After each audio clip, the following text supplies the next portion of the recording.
بسم اللہ الرحمن الرحیم. In the name of Allah, the Beneficent, the Merciful. شروع اللہ کے نام سے جو بڑا مہربان نہایت رحم والا ہے. حامیم. یہ کتاب خدائے غالب اور حکمت والے کی طرف سے نازل ہوئی ہے. ہم نے آسمانوں اور زمین کو اور جو کچھ ان دونوں میں ہے مبنی بر حکمت اور ایک وقت مقرر تک کے لیے پیدا کیا ہے، اور کافروں کو جس چیز کی نصیحت کی جاتی ہے اس سے منہ پھیر لیتے ہیں. کہو کہ بھلا تم نے ان چیزوں کو دیکھا ہے جن کو تم خدا کے سوا پکارتے ہو؟ ذرا مجھے بھی تو دکھاؤ کہ انہوں نے زمین میں کون سی چیز پیدا کی ہے یا آسمانوں میں ان کی شرکت ہے. اگر سچے ہو تو اس سے پہلے کی کوئی کتاب میرے پاس لاؤ، یا علم انبیاء میں سے کچھ منقول چلا آتا ہو تو اسے پیش کرو. اور اس شخص سے بڑھ کر کون گمراہ ہو سکتا ہے جو ایسے کو پکارے جو قیامت تک اسے جواب نہ دے سکے اور ان کو ان کے پکارنے ہی کی خبر نہ ہو. اور جب لوگ جمع کیے جائیں گے تو وہ ان کے دشمن ہوں گے اور ان کی پرستش سے انکار کریں گے. اور جب ان کے سامنے ہماری کھلی آیتیں پڑھی جاتی ہیں تو کافر حق کے بارے میں جب ان کے پاس آ چکا کہتے ہیں کہ یہ تو صریح جادو ہے. کیا یہ کہتے ہیں کہ اس نے اس کو از خود بنا لیا ہے؟ کہہ دو کہ اگر میں نے اس کو اپنی طرف سے بنایا ہو تو تم خدا کے سامنے میرے بچاؤ کے لیے کچھ اختیار نہیں رکھتے. وہ اس گفتگو کو خوب جانتا ہے جو تم اس کے بارے میں کرتے ہو. وہی میرے اور تمہارے درمیان گواہ کافی ہے، اور وہ بخشنے والا مہربان ہے. کہہ دو کہ میں کوئی نیا پیغمبر نہیں آیا، اور میں نہیں جانتا کہ میرے ساتھ کیا سلوک کیا جائے گا اور تمہارے ساتھ کیا کیا جائے گا.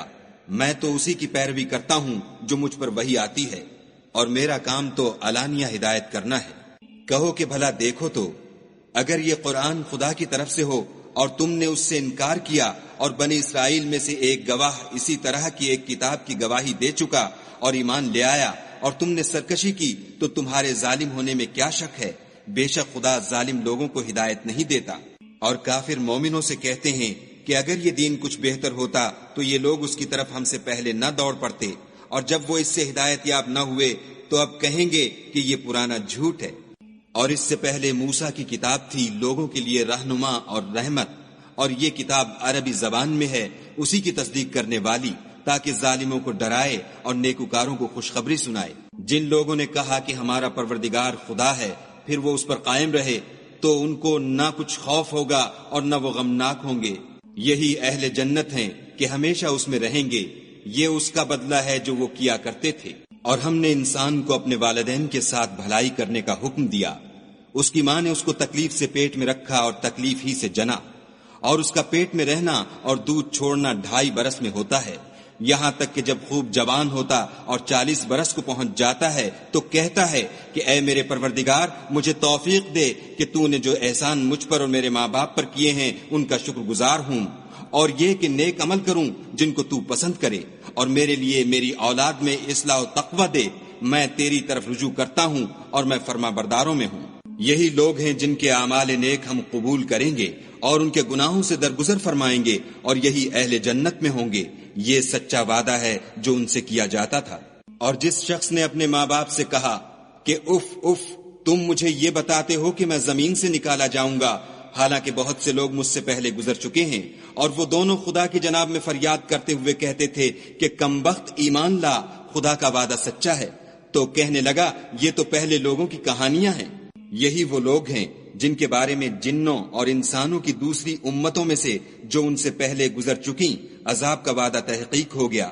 بے شک وہ نقصان اٹھانے والے تھے، اور لوگوں نے جیسے کام کیے ہوں گے ان کے مطابق سب کے درجے ہوں گے. غرض یہ ہے کہ ان کو ان کے اعمال کا پورا بدلہ دے اور ان کا نقصان نہ کیا جائے. اور جس دن کافر دوزخ کے سامنے کیے جائیں گے تو کہا جائے گا کہ تم اپنی دنیا کی زندگی میں لذتیں حاصل کر چکے اور ان سے متمتع ہو چکے، سو آج تم کو ذلت کا عذاب ہے. یہ اس کی سزا ہے کہ تم زمین میں ناحق غرور کیا کرتے تھے، اور اس کی کہ بد کرداری کرتے تھے. اور قوم عاد کے بھائی ہود کو یاد کرو کہ جب انہوں نے اپنی قوم کو سرزمین احقاف میں ہدایت کی، اور ان سے پہلے اور پیچھے بھی ہدایت کرنے والے گزر چکے تھے کہ خدا کے سوا کسی کی عبادت نہ کرو، مجھے تمہارے بارے میں بڑے دن کے عذاب کا ڈر لگتا ہے. کہنے لگے کیا تم ہمارے پاس اس لیے آئے ہو کہ ہم کو ہمارے معبودوں سے پھیر دو؟ اگر سچے ہو تو جس چیز سے ہمیں ڈراتے ہو اسے ہم پر لے آؤ. انہوں نے کہا کہ اس کا علم تو خدا ہی کو ہے، اور میں تو جو احکام دے کر بھیجا گیا ہوں وہ تمہیں پہنچا رہا ہوں، لیکن میں دیکھتا ہوں کہ تم لوگ نادانی میں پھنس رہے ہو۔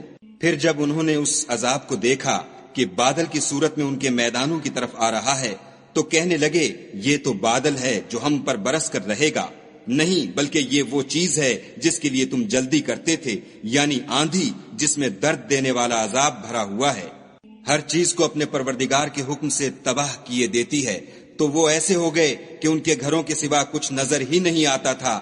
گناہ گار لوگوں کو ہم اسی طرح سزا دیا کرتے ہیں، اور ہم نے ان کو ایسے مقدور دیے تھے جو تم لوگوں کو نہیں دیے، اور انہیں کان اور آنکھیں اور دل دیے تھے، تو جبکہ وہ خدا کی آیتوں سے انکار کرتے تھے تو نہ تو ان کے کان ہی ان کے کچھ کام آ سکے اور نہ آنکھیں اور نہ دل، اور جس چیز سے استہزا کیا کرتے تھے اس نے ان کو آ گھیرا، اور تمہارے ارد گرد کی بستیوں کو ہم نے ہلاک کر دیا اور بار بار اپنی نشانیاں ظاہر کر دیں تاکہ وہ رجوع کریں۔ تو جن کو ان لوگوں نے تقرب خدا کے لیے خدا کے سوا معبود بنایا تھا، انہوں نے ان کی کیوں مدد نہ کی، بلکہ وہ ان کے سامنے سے گم ہو گئے، اور یہ ان کا جھوٹ تھا اور یہی وہ افترا کیا کرتے تھے۔ اور جب ہم نے جنوں میں سے کئی شخص تمہاری طرف متوجہ کیے کہ قرآن سنیں، تو جب وہ اس کے پاس آئے تو آپس میں کہنے لگے کہ خاموش رہو۔ جب پڑھنا تمام ہوا تو اپنی برادری کے لوگوں میں واپس گئے کہ ان کو نصیحت کریں۔ کہنے لگے کہ اے قوم، ہم نے ایک کتاب سنی ہے جو موسیٰ کے بعد نازل ہوئی ہے، جو کتابیں اس سے پہلے نازل ہوئی ہیں ان کی تصدیق کرتی ہے اور سچا دین اور سیدھا رستہ بتاتی ہے۔ اے قوم، خدا کی طرف بلانے والے کی بات کو قبول کرو اور اس پر ایمان لاؤ، خدا تمہارے گناہ بخش دے گا اور تمہیں دکھ دینے والے عذاب سے پناہ میں رکھے گا۔ اور جو شخص خدا کی طرف بلانے والے کی بات قبول نہ کرے گا تو وہ زمین میں خدا کو عاجز نہیں کر سکے گا، اور نہ اس کے سوا اس کے حمایتی ہوں گے۔ یہ لوگ صریح گمراہی میں ہیں۔ کیا انہوں نے نہیں سمجھا کہ جس خدا نے آسمانوں اور زمین کو پیدا کیا اور ان کے پیدا کرنے سے تھکا نہیں، وہ اس بات پر بھی قادر ہے کہ مردوں کو زندہ کر دے؟ ہاں وہ ہر چیز پر قادر ہے۔ اور جس روز انکار کرنے والے آگ کے سامنے کیے جائیں گے، کیا یہ حق نہیں ہے؟ تو کہیں گے کیوں نہیں، ہمارے پروردگار کی قسم حق ہے۔ حکم ہوگا کہ تم جو دنیا میں انکار کیا کرتے تھے اب عذاب کے مزے چکھو۔ پس اے محمد صلی اللہ علیہ وآلہ وسلم، جس طرح اور عالی ہمت پیغمبر صبر کرتے رہے ہیں اسی طرح تم بھی صبر کرو، اور ان کے لیے عذاب جلدی نہ مانگو۔ جس دن یہ اس چیز کو دیکھیں گے جس کا ان سے وعدہ کیا جاتا ہے تو خیال کریں گے کہ گویا دنیا میں رہے ہی نہ تھے مگر گھڑی بھر دن۔ یہ قرآن پیغام ہے، سو اب وہی ہلاک ہوں گے جو نافرمان تھے۔